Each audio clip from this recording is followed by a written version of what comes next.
मेरे अध्यापक के लिए एक पाठ। मैं रामेश्वरम में मस्जिद गली में रहता था। रामेश्वरम अपने शिव मंदिर के लिए प्रसिद्ध है। रोज शाम को मस्जिद से घर लौटते हुए मैं मंदिर के पास रुकता। यहां मुझे कुछ अजीब सा महसूस होता था, क्योंकि मंदिर जाने वाले लोग मुझे शक की निगाह से देखते थे। शायद वे हैरान होते थे कि एक मुसलमान लड़का मंदिर के सामने क्या कर रहा है। सच्चाई ये थी कि मुझे मंत्रों का लयबद्ध पाठ सुनना अच्छा लगता था। मुझे उनका एक भी शब्द समझ नहीं आता था, लेकिन उनमें एक अजीब सा जादू था। और दूसरा कारण था मेरा दोस्त रामनाथ शास्त्री। वो मुख्य पुरोहित का बेटा था। शाम के समय वो अपने पिता के साथ बैठकर स्तोत्रों का पाठ करता था। बीच बीच में वो मेरी ओर देखकर मुस्कुरा भी देता था। विद्यालय में मैं और राम कक्षा में पहली बेंच पर एक साथ बैठते थे। हम भाइयों जैसे थे। बस वो यज्ञोपवीत पहनता था और हिंदू था, जबकि मुसलमान होने के नाते मैं सफेद टोपी पहनता था। जब हम 5वीं कक्षा में थे, तब एक दिन एक नए अध्यापक हमारी कक्षा में आए। वे काफी सख्त मिजाज दिख रहे थे। अपनी हथेली पर बेंत ठकठकाते हुए उन्होंने पूरी कक्षा का चक्कर लगाया। आखिर वे हमारे सामने आकर खड़े हो गए और चिल्लाकर बोले, ए सफेद टोपी वाले, तुम्हारी हिम्मत कैसे हुई पुरोहित के बेटे के पास बैठने की? चलो फौरन सबसे पिछली बेंच पर जाओ। मुझे बहुत बुरा लगा। रोनी सूरत लिए मैं अपनी किताबें लेकर सबसे पिछली बेंच पर जा बैठा। छुट्टी के बाद राम और मैं दोनों ही चुपचाप खूब रोए। हमें लगा कि हम कभी दोस्त नहीं रह पाएंगे। उस दिन जब मैं घर लौटा तो मेरी सूरत देखकर पिताजी बोले, तुम रो रहे थे? क्या हुआ बेटा? मैंने पूरी बात उन्हें बताई। उधर राम ने भी अपने घर में ये बात बताई। अगली सुबह राम दौड़ता हुआ हमारे घर आया और बोला, पिताजी ने तुम्हें फौरन हमारे घर बुलाया है। मैं बहुत डर गया। मुझे लगा कि अब मुझे और डांट पड़ेगी। राम के घर हमारे नए अध्यापक को देखकर तो मेरी जान ही निकल गई। राम के पिताजी ने सख्ती से अध्यापक जी से कहा, जो कुछ भी हुआ उसके लिए आपको कलाम से माफी मांगनी होगी। मुझे विश्वास ही नहीं हो रहा था कि मुख्य पुरोहित अध्यापक जी को मुझसे माफी मांगने को कह रहे थे। वे कह रहे थे, ईश्वर की दृष्टि में कोई बच्चा किसी से कम नहीं है। अध्यापक होने के नाते आपका कर्तव्य है कि आप अपने छात्रों को उनकी अलग अलग पृष्ठभूमियों के बावजूद मिलजुल कर रहना सिखाएं। अब से आप इस विद्यालय में नहीं पढ़ाएंगे। अध्यापक जी ने तुरंत उनसे क्षमा मांगी और मुझे गले लगाते हुए कहा, कलाम, मुझे बहुत अफसोस है कि मैंने तुम्हारा दिल दुखाया। आज मैंने जीवन का एक बहुत ही महत्वपूर्ण सबक सीखा है। राम के पिताजी ने जब देखा कि अध्यापक जी को सचमुच अपने किए पर खेद है, तो उन्होंने उन्हें विद्यालय में पढ़ाना जारी रखने को कहा। राम और मैं फिर से पहली बेंच पर बैठने लगे। हमारी दोस्ती आज भी बरकरार है।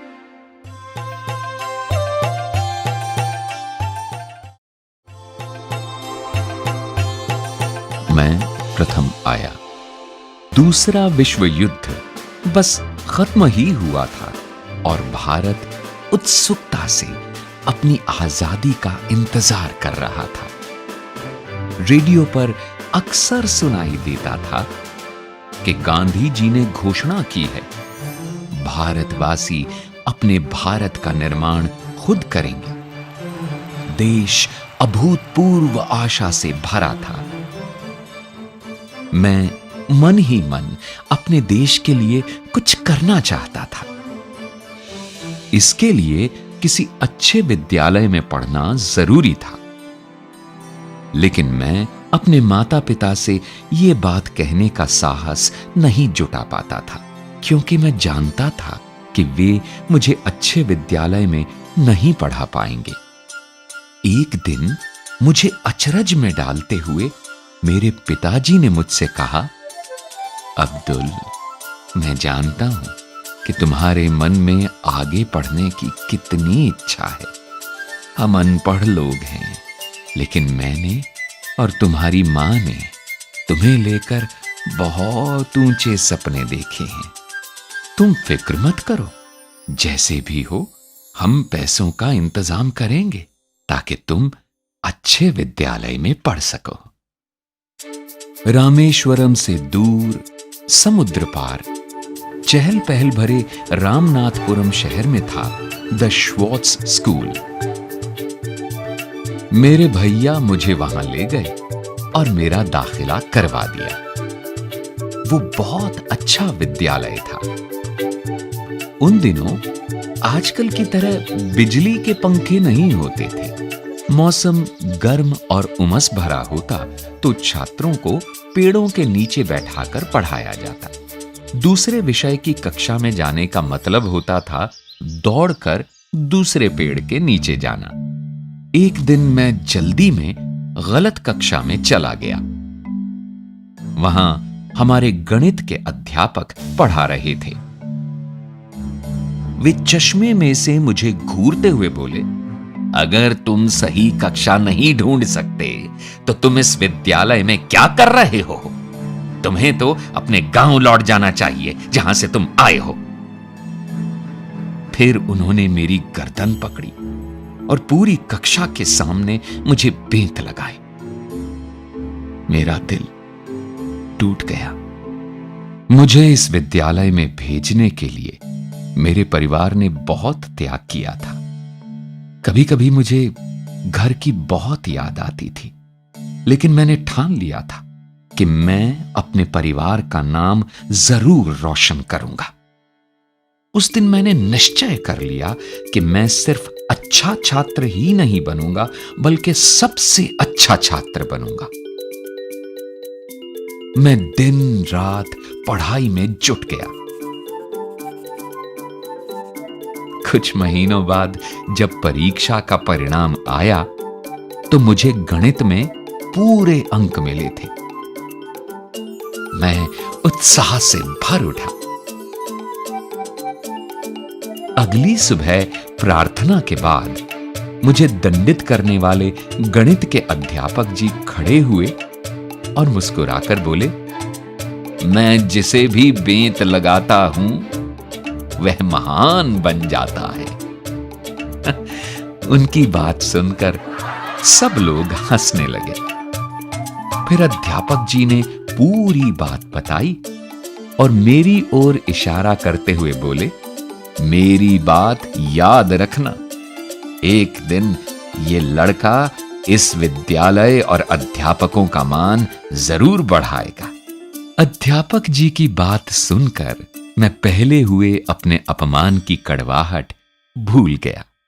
उस सत्र के खत्म होने पर जब मैं अपने घर लौटा तो हमारे परिवार ने बहुत खुशियां मनाई। मेरी मां ने घर पर ही मिठाई बनाई और पिताजी ने पूरे रामेश्वरम में मिठाई बांटी। और उस दिन मुझे लगा कि मैं भी किसी लायक हूं। लेकिन अभी बहुत कुछ पाना बाकी था।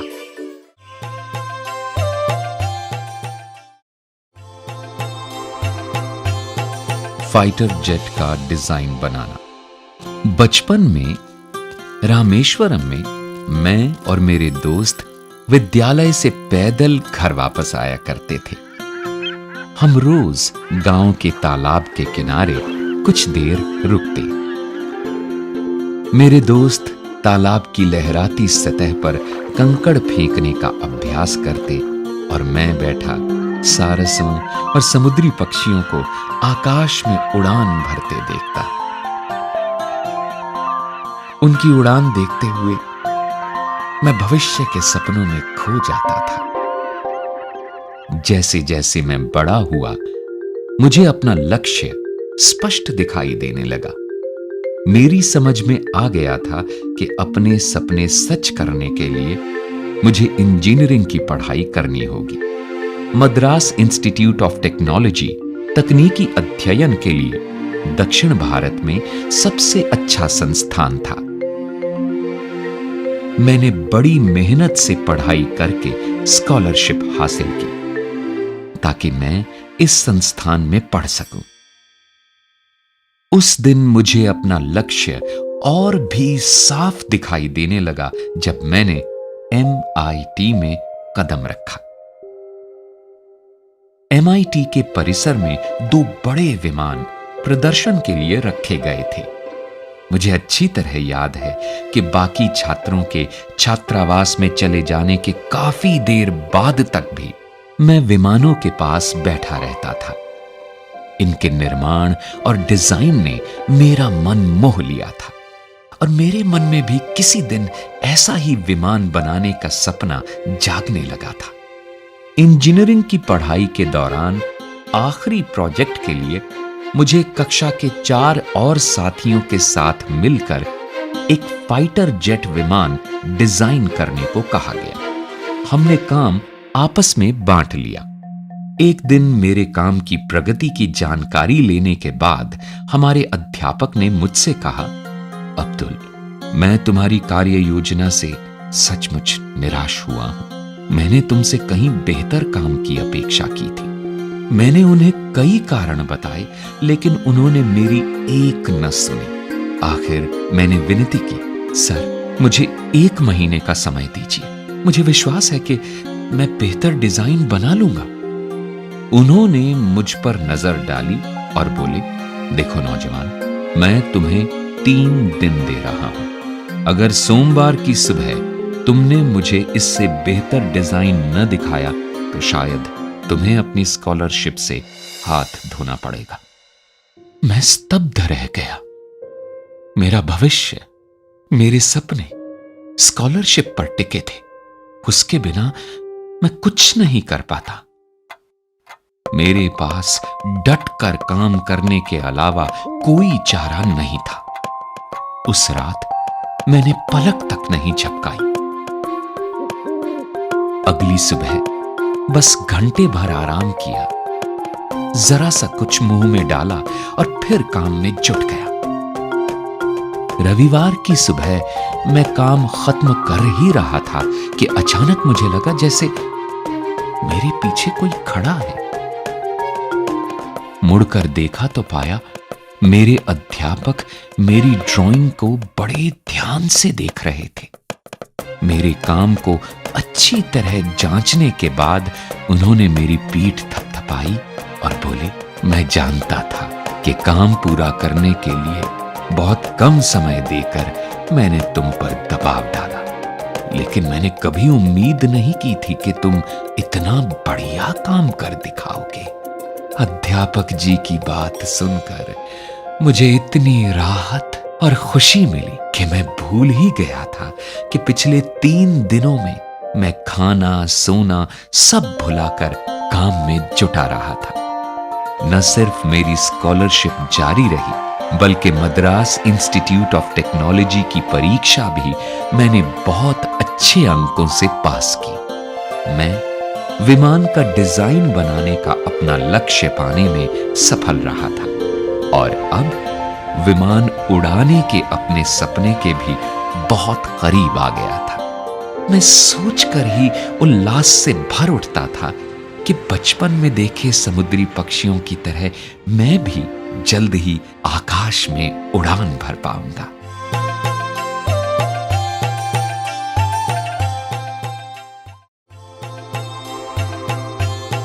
असफलता से सफलता की ओर आखिरकार प्रक्षेपण की घड़ी आ ही पहुंची।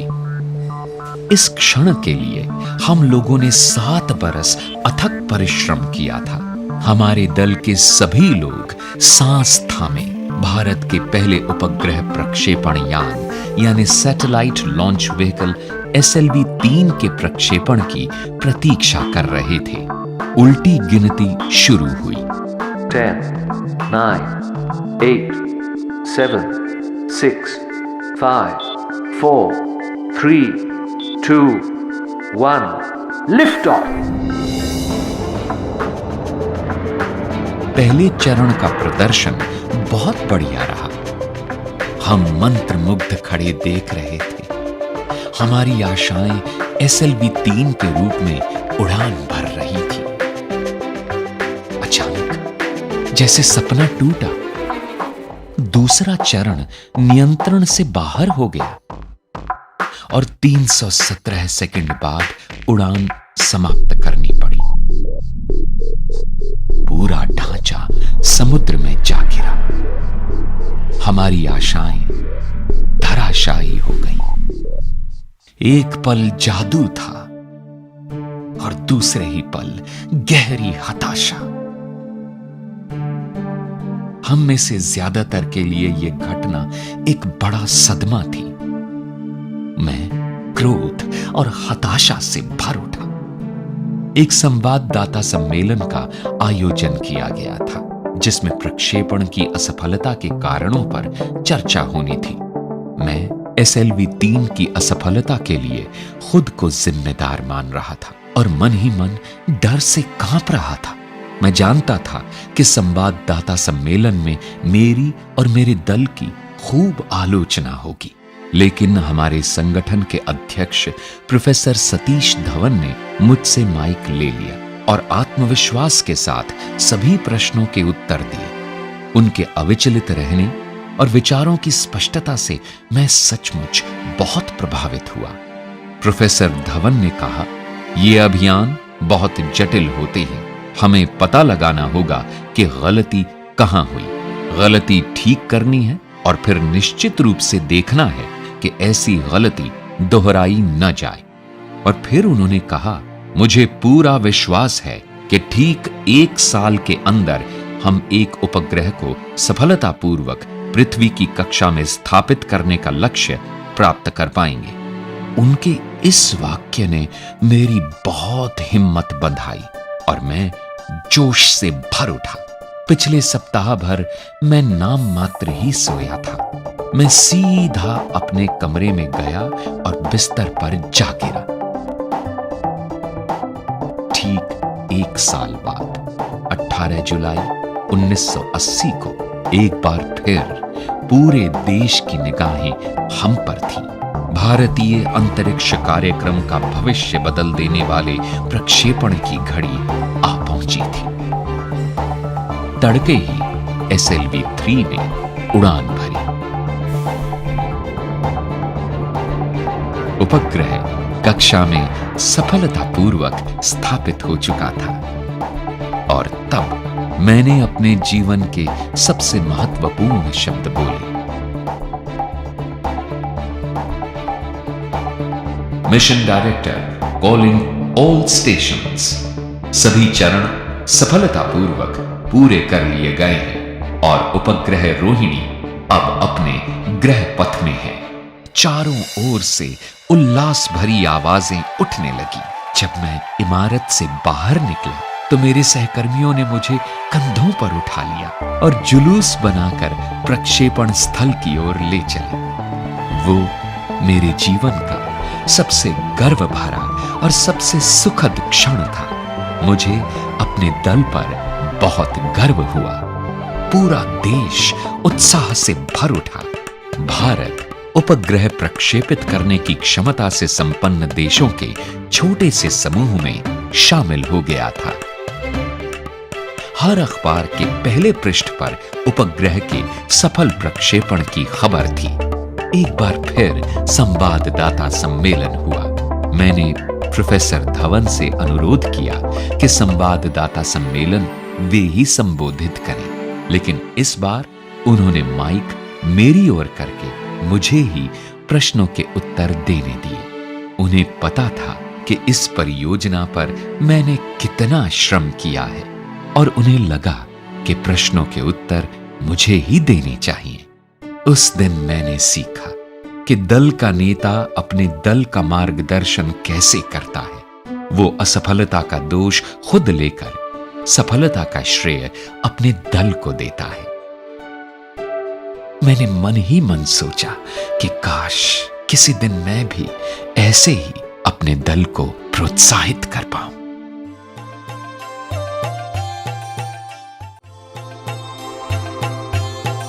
Missile man.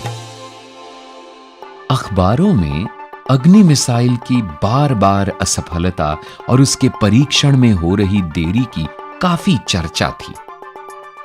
अंतरिक्ष विज्ञान के क्षेत्र में ऐसी देरियां होती ही रहती हैं, लेकिन देश ये बात समझने को तैयार नहीं था।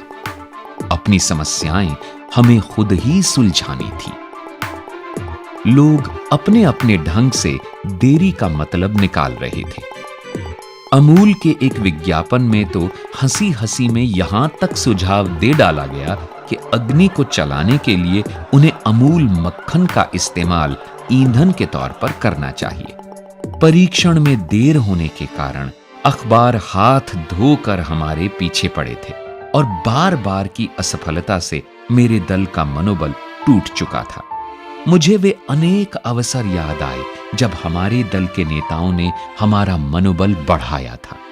मैंने सोचा कि क्यों ना मैं भी ऐसा ही कुछ करूं। मैंने एक सभा आयोजित करके अपने दल के 2000 सदस्यों को संबोधित किया। हमें एक महान अवसर दिया गया है। सभी बड़े अवसरों के साथ बड़ी चुनौतियां भी जुड़ी होती हैं। हम हिम्मत नहीं हार सकते। हमारे देश को हमसे कम इतना तो मिलना ही चाहिए। मैं बात खत्म कर ही रहा था कि अनायास मेरे मुंह से निकला, मैं वादा करता हूं कि अगले परीक्षण में अग्नि का प्रक्षेपण सफल रहेगा। मेरा दल अचानक ऊर्जा से भर उठा। नए जोश से भरकर मेरे दल ने जबरदस्त इच्छा शक्ति दिखाते हुए बड़ी लगन से काम किया। आखिर प्रक्षेपण की तारीख 22 मई 1989 तय हुई। सेना के जनरल और रक्षा मंत्री जैसे गणमान्य व्यक्ति प्रक्षेपण देखने आए। प्रक्षेपण से पहली रात हम पूर्णिमा की चांदनी में दमकते समुद्र तट पर सैर के लिए गए। गरजती लहरें चट्टानों से टकरा रही थीं। हम सभी के मन में यह प्रश्न घुमड़ रहा था कि क्या कल अग्नि का प्रक्षेपण सफल रहेगा, लेकिन इस बारे में कोई भी कुछ बोलना नहीं चाहता था। आखिर रक्षा मंत्री ने चुप्पी तोड़ी और मुझसे पूछा, कलाम, कल हमें अग्नि की सफलता की खुशी कैसे मनानी चाहिए? तुम्हारी क्या इच्छा है? प्रश्न सरल था, लेकिन मैं तुरंत उसका उत्तर नहीं दे पाया। सोचने लगा कि मुझे क्या चाहिए। मेरे पास क्या नहीं था। और तभी मुझे एक ख्याल आया। मैंने कहा, हमें अपने शोध केंद्र में 1 लाख पौधे रोपने हैं। रक्षा मंत्री का चेहरा चमक उठा। उन्होंने गदगद होकर भविष्यवाणी की, अग्नि की सफलता के लिए धरती माता तुम्हें आशीर्वाद देगी। कल हमें सफलता जरूर मिलेगी।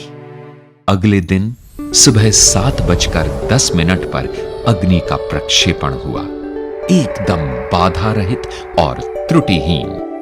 यह बिल्कुल ऐसा ही था जैसे कोई बुरे सपने के बाद जागे और पाए कि उज्जवल सवेरा उसका स्वागत कर रहा है।